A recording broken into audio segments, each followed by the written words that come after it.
মানুষের ঘুম মানুষকে ওই জাহানের সাথে মিলায়। এ বান্দায়ে খুদা, যখন তোমরা ঘুমাতে যাবে তো এই ভেবে ঘুমাবে তোমার নসিব ভালো হয়ে যাবে। যে ব্যক্তি ঘুমানোর আগে এই 3 কাজ করে ঘুমাতে যায়, ওই ব্যক্তির আত্মা পুরো কায়নাতে ঘুরে ওই ব্যক্তির জন্য সফলতার রাস্তা খুলতে থাকে। আর যে এই 3 কাজ করে না, সেই ব্যক্তি ঘুমাতে যায়, তার আত্মা যে কাজ হতে যায় সে কাজ বরবাদ করে দেয়।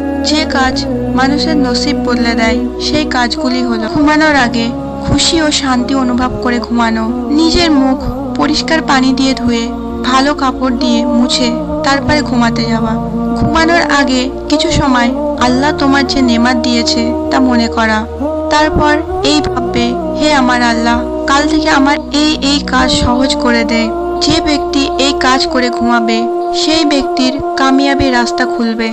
আর ওই ব্যক্তির রূহ কোনো কাজকে সহজ করতে সমস্ত জিনিসের সাথে জুড়ে যাবে। আর যে ব্যক্তি দুঃখ কষ্টকে মনে করে ঘুমাতে যায়, এলা কাপড় পরে ঘুমাতে যায়, কাউকে নিয়ে বাজি ভেবে ঘুমায়, এই 3 কাজ মানুষের জীবনে মুসিবত ও মুশকিল এনে দেয়।